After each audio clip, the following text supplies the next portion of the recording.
And are we doing things now, or rather are we not doing things now that we really need to be doing in preparation for the next pandemic?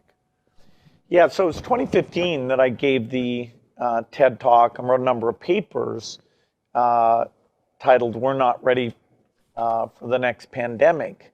And sadly, that was a better forecast of what would happen than anyone would have wished for. You know, the economic damage, the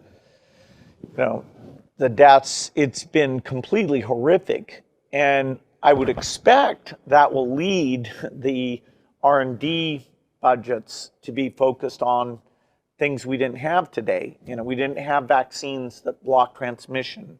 We got vaccines that help you with your health, but they only slightly reduce the transmissions. We need a new way of doing the vaccines. We didn't get much in the way of therapeutics. Dexamethasone and now molnupiravir could help, but way less than should have been the case. We didn't get the diagnostics up and running in order to, achieve what at least Australia and New Zealand showed, that competent management could keep the death rate down pretty dramatically.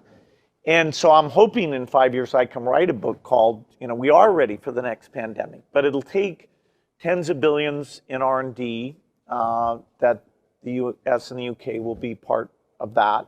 It'll take probably about $1 billion a year for a pandemic task force at the WHO level, which is doing the surveillance and actually doing what I call germ games, where you practice.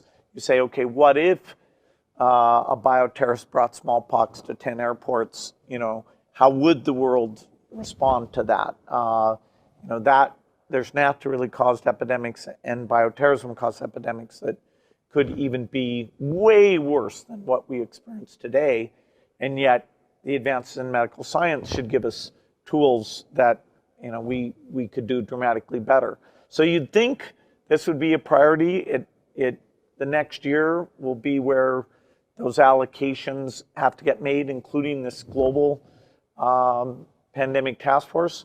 The nice thing is a lot of the R&D we need to do to be ready for the next pandemic are things like making vaccines cheap, having big factories, eradicating the flu, getting rid of the common cold, making vaccines just a little patch you put on your arm, things that will be incredibly beneficial even in the years when we don't have pandemics. So, along with the climate message and the ongoing fight against disease of the poor, the pandemic preparedness is something I'll be talking about a lot. And I think it'll find fertile ground because, we lost trillions of dollars and millions of lives.